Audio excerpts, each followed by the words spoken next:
Ahora hablaremos de la Escuela de la Psicología y sus principales representantes, sus obras más importantes y sus aportes. Iniciaremos con el conductismo. Autores principales: Iván Pavlov. Nació en Riazán, que es la actual Rusia, el 14 de septiembre de 1849 y murió el 27 de febrero de 1936 en San Petersburgo. Filósofo y psicólogo ruso. Cursó estudios de teología que abandonó para ingresar en la Universidad de San Petersburgo y estudiar medicina y química. Una vez doctorado, amplió sus conocimientos en Alemania, donde se especializó en filosofía intestinal y en el sistema circulatorio. En 1890 fue profesor de filosofía en la Academia Medicina Imperial. Sus aportes más importantes: fue el ganador del Premio Nobel en 1994, debido a sus investigaciones sobre el funcionamiento del aparato digestivo. Experimentó con perros, los cuales mantenía incomunicados del exterior. Hizo el trabajo con las secreciones de las glándulas salivales, concluyendo que había una dimensión psíquica en la respuesta de los animales, que continuaba la salvación, aún así la presencia de estímulos directos, como es la comida en la boca. Pavlov reflejó el condicionamiento clásico. Obras más importantes. Dentro del laboratorio de Pavlov, alrededor de los experimentos del aparato digestivo de los perros, surgió un nuevo hecho, del cual todos se percataban. Los perros no solo segregaban jugo gástrico cuando la comida estaba en la boca, sino también cuando veían la comida e incluso cuando veían al cuidador que les proporcionaba el alimento. Se le denominó secreción psíquica, pues se pensaba que dependía del estado psicológico del perro ante la espera de la comida, y así surgió uno de los experimentos más importantes de Pavlov, que fue con los caninos. Condicionamiento clásico.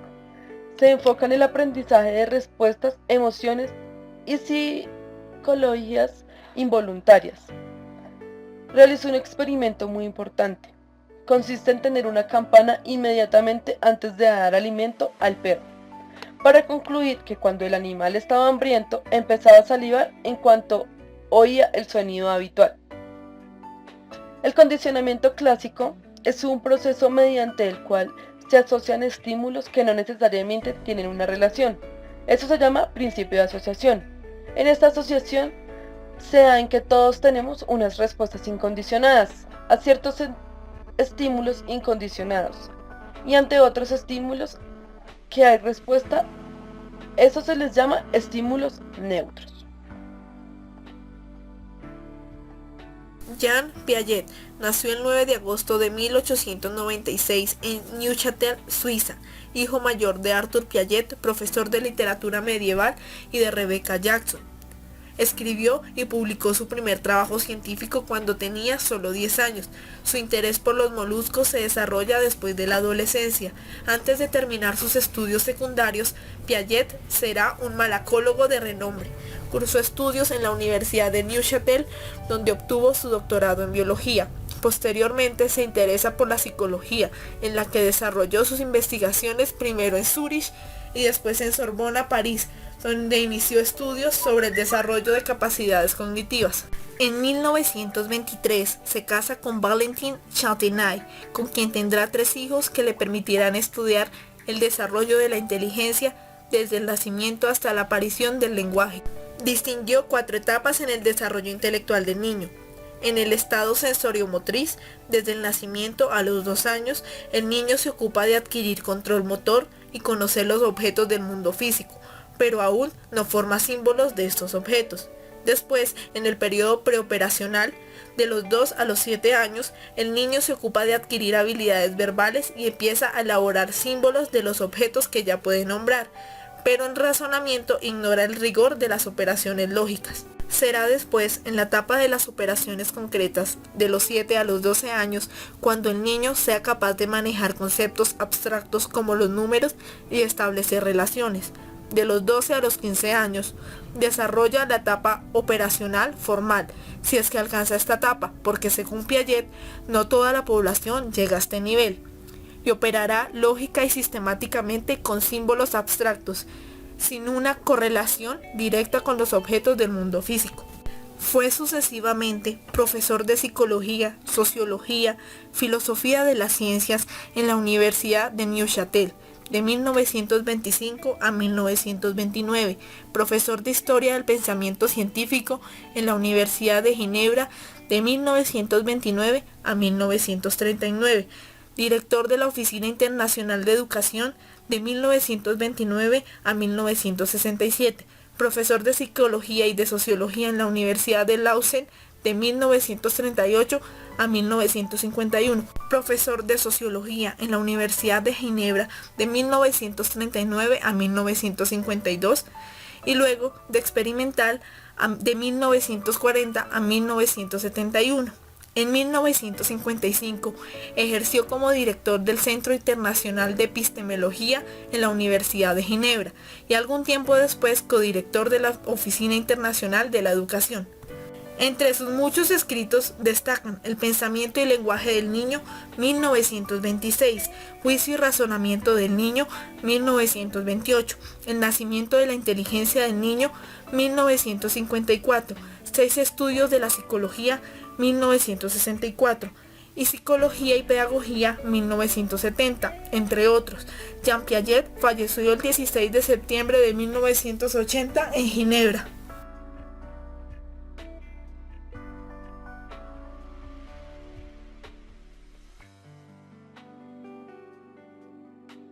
Otro de los representantes más importantes del conductismo fue Thomas Dicken, quien nació el 31 de agosto de 1874 y murió el 9 de agosto de 1949 en Nueva York. Psicólogo y pedagogo estadounidense, uno de los pioneros de la psicología del aprendizaje. Estudió en la Universidad de Wesleyan, de donde se licenció en 1895.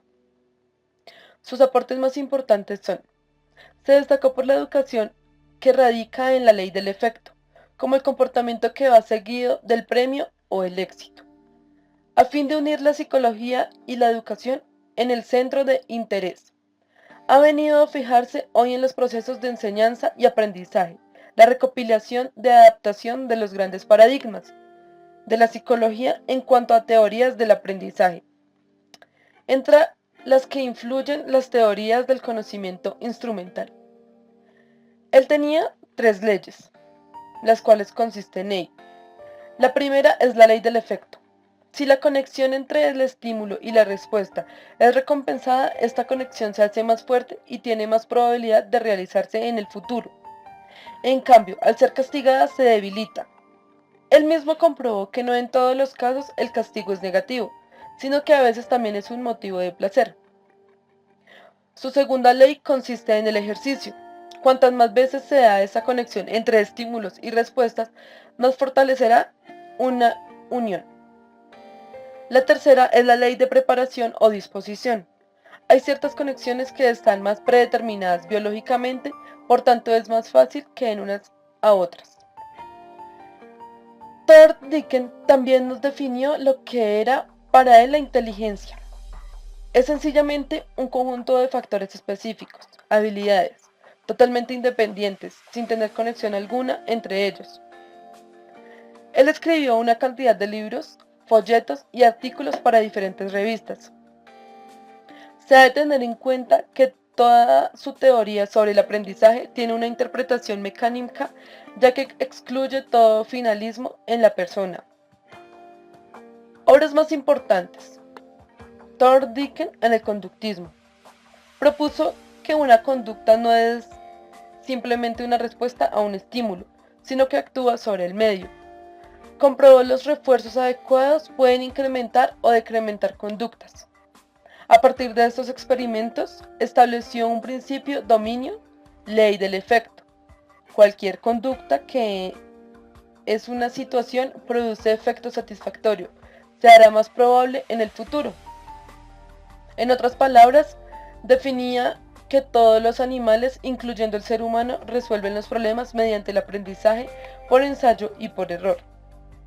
Algunos tipos de condicionamiento instrumental: refuerzo positivo o condicionamiento de recompensa, refuerzo negativo condicionamiento de escape, condicionamiento de evitación, entrenamiento de omisión y el castigo. Abraham Maslow nació el 1 de abril de 1908 en Brooklyn, Nueva York. Fue el primero de los 7 hijos de un matrimonio de inmigrantes judío-rusos, semianalfabetos. Su cociente de inteligencia era 195, el segundo más alto de la época. Se casó con su prima Berta a pesar de la oposición de su familia. Cursó estudios en la Universidad de Wisconsin. La mayor parte de su carrera docente transcurrió en la Universidad de Brandeis. Durante la Segunda Guerra Mundial abandonó la psicología experimental e intentó comprender las causas del odio, los prejuicios y la guerra. Consideró el conductismo ortodoxo y el psicoanálisis demasiado rígidos teóricamente y preocupado por la enfermedad mental, llevó a cabo una teoría de la motivación que realiza la descripción del proceso por el que el individuo pasa de las necesidades básicas como alimentarse y mantener relaciones sexuales a las necesidades superiores. Lo llamó autorrealización y consiste en el desarrollo integral de las posibilidades personales. La psicoterapia humanística, normalmente empleada como terapia de grupo, se aplica para ayudar al individuo a progresar a través de las etapas que van de las necesidades básicas elementales a las superiores. Sus obras más importantes son Motivación y Personalidad en 1954, Hacia una psicología del ser en 1962. Abraham Maslow falleció en Menlo Park de un ataque al corazón el 8 de junio de 1970. Sus obras más importantes son Visiones del futuro, El hombre autorrealizado, Hacia una psicología del ser, La personalidad creadora, Motivación y Personalidad y La amplitud potencial de la naturaleza humana.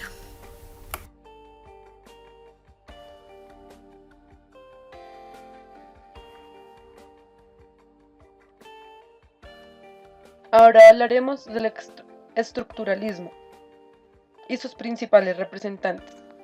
William Wundt nació en la actual Alemania en 1832 y murió en el año 1920. Fue uno de los psicólogos más importantes de la historia de la psicología porque lo consideraron el fundador. Fue filósofo y psicólogo alemán. Es la rama de la psicología que estudia el comportamiento observable. Wundt heredó los problemas epistemológicos del tiempo de relación y los problemas planteados por la sensación y la percepción, para fundar su laboratorio en la Universidad de Leipzig en 1879, en la que trataría de resolver dichos problemas mediante el uso de técnicas experimentables. Aspectos significativos de esta escuela. Logró el reconocimiento académico de la psicología como ciencia independiente de la fisiología. Proporcionó una fuerte ortodoxa contra la cual pudieron organizar su resistencia las fuerzas funcionalistas y conductistas y gestalistas. Wundt pensaba que la tarea primordial de la psicología era descubrir los elementos de los procesos consistentes, la manera en que los elementos se relacionan entre sí y las leyes que rigen esa conexión. Puesto que la mente y el cuerpo se rigen por procesos paralelos, la manera más sencilla es llevar a cabo esta tarea, según Wundt, era hacer un estudio directo de los acontecimientos mentales aplicando el método de la introspección. El experimentalismo de Wundt implicaba que había aceptado las ideas necesarias para adoptar la psicología como ciencia, pues se tenía la necesidad de explicaciones internas, la confianza en la observación y la ubicación del ser humano dentro del reino de lo científicamente cognoscible. Wundt postuló que el objeto del estudio de la psicología debía ser la experiencia inmediata, es decir, el momento justo de la experiencia, no abordarla hasta después de ocurrida. El método experimental permite descomponer los procesos consistentes en sus elementos, descubrir cómo están conectados, determinar las leyes de su conexión.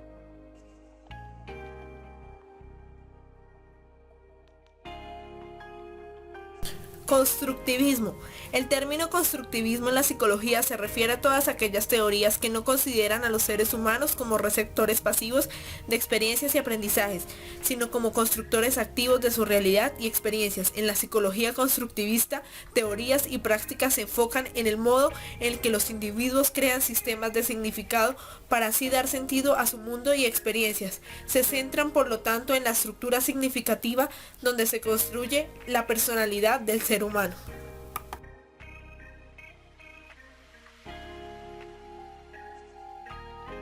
Ahora hablaremos del cognitivismo.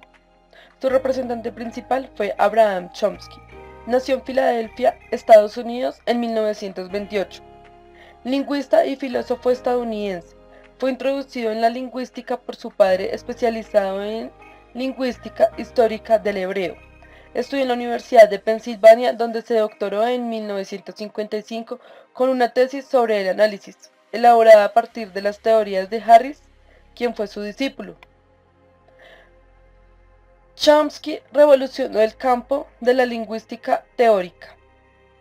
Con la publicación de la obra Estructuras sinácticas, basada en su tesis doctoral Estructura lógica de la teoría lingüística, que no sería publicada hasta 1975, el efecto que produjo sobre las teorías lingüísticas y psicológicas entonces en boga fue demoledor, ya que acataba las propuestas centrales tanto el estructuralismo como la psicología conductista. Hasta entonces se creía que la adquisición del lenguaje, como cualquier otra destreza humana, se producía por medio del aprendizaje y de la asociación. Sin embargo, Chomsky postulaba la existencia de un discípulo cerebral innato, el órgano del lenguaje, que permite aprender y utilizar el lenguaje de forma casi instintiva. Comprobó además que los principios generales o abstractos de la gramática son universales en la especie humana y postuló la existencia de una gramática universal. El innatismo del lenguaje. Planteó que el lenguaje es innato al ser humano. El lenguaje ya forma parte de nuestro código genético, por lo que heredamos genéticamente de generación en generación. O sea, nacemos con el lenguaje. La gramática generativa y transformacional. La teoría de Chomsky se la conoce como la gramática generativa y transformacional. Denominó así el conjunto de reglas innatas que permite traducir combinaciones de ideas a combinaciones de un código. Fundamentó la hipótesis de que la gramática es un sistema combinatorio que permite formar infinitas frases a partir de un número finito de elementos, mediante reglas diversas que pueden formarse. Chomsky caracterizó el estudio científico del lenguaje. Su objetivo nunca fue establecer una teoría especulativa más sobre el lenguaje, sino una explicación rigurosa de la complejidad. La intención era tanto pasar de una presciencia meramente descriptiva a una ciencia con poder explicativo y predictivo, falsable y con estructuraciones abstractas que permitiesen un riguroso sistema asomático. Nada ha sido igual desde entonces en el campo del estudio del lenguaje, y por extinción de la mente humana, la gramática generativa de Chomsky fue la primera evidencia sólida de lo que la inteligencia humana está basada en dispositivos cerebrales, especializados e innatos. Y eso ha permitido el agrupamiento de las ciencias cognitivas. También provocó una enorme escisión epistemológica que todavía se mantienen frente a quienes rechazan la concepción modular e innata de la mente y siguen siendo partidarios de un modelo de cerebro como tabla rosa, como por ejemplo los psicólogos que trabajan con procesos de emergencia a las teorías conectistas, que consideraron la lengua como un caso particular de los procesos generales del cerebro. Burrus Frederick Skinner nació el 20 de marzo de 1904 en Susquehanna, Pensilvania. Cursó estudios en la Universidad de Harvard, profesor en la Universidad de Indiana de 1945 a 1948 y luego en Harvard. Fue el principal representante del conductismo en su país, escuela que pretende explicar el comportamiento humano y animal en términos de respuestas a diferentes estímulos. Su obra está influenciada fundamentalmente por los trabajos de John Watson. A partir de la observación y la experimentación con animales, llegó al concepto de condicionamiento operante, proceso mediante el cual un animal es llevado a realizar cierta acción. Para este caso, son decisivos los reforzamientos, tanto positivos como negativos. Skinner se interesó por las aplicaciones de prácticas en la psicología. Creó la educación programada, una técnica de enseñanza en la que al alumno se le presentan de forma ordenada una serie de pequeñas unidades de información, cada una de las cuales debe ser aprendida antes de pasar a la siguiente. Entre sus trabajos más destacados aparecen La conducta de los organismos en 1938, Walden 2 en 1961, Utopía, en la que aplica los principios del conductismo para el establecimiento de una comunidad humana ideal, y Tecnología de la enseñanza en 1968. En medio de control de un orden social dirigido a la felicidad del individuo. Entre sus últimos trabajos aparecen Autobiografía, así se forma un conductista en 1976 y Reflexiones sobre conductismo y sociedad en 1978. Skinner falleció en Cambridge, Massachusetts, el 18 de agosto de 1990.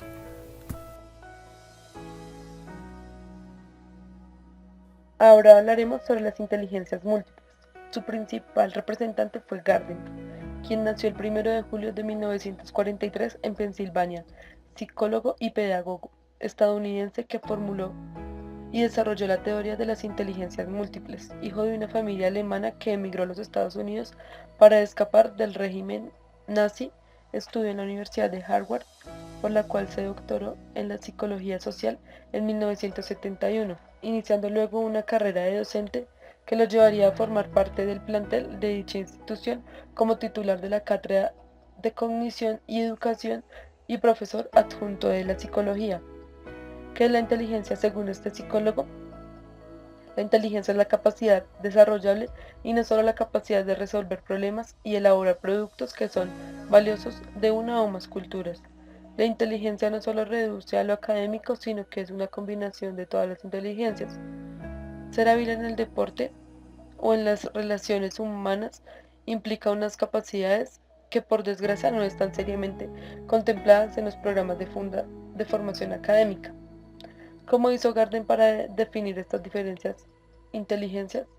Para definir cada ámbito de la inteligencia, Gardner estudió el desarrollo de habilidades en los niños y la forma en que se descomponían las diferentes capacidades en caso de daño cerebral.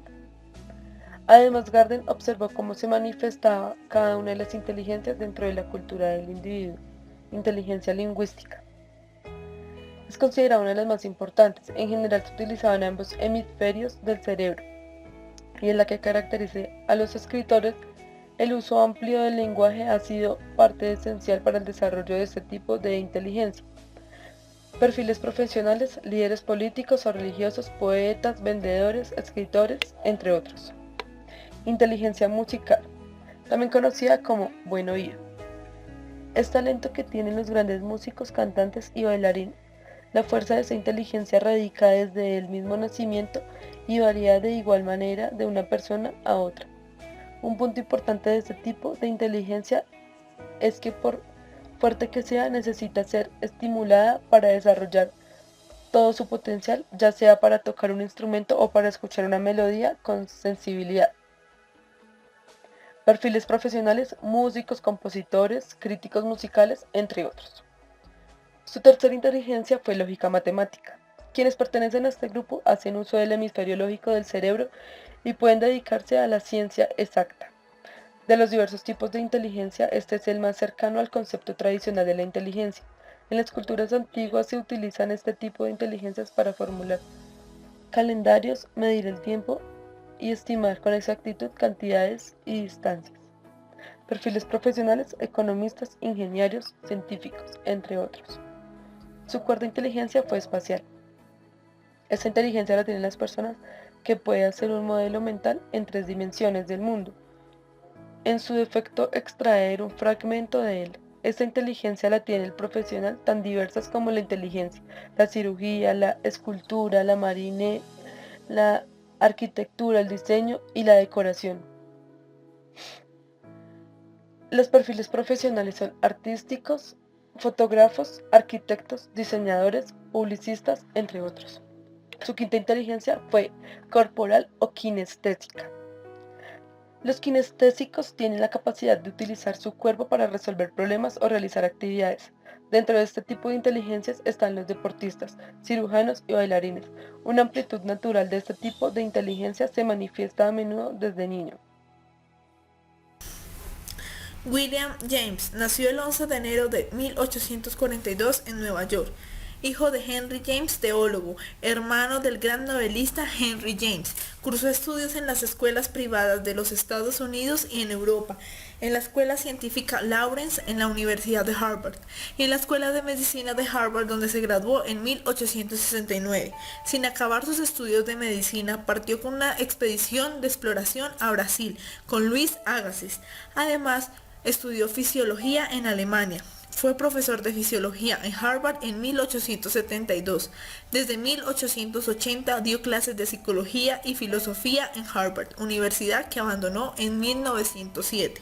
Su primer libro, Principios de la Psicología, en 1890 le convirtió en uno de los pensadores más influyentes de su tiempo.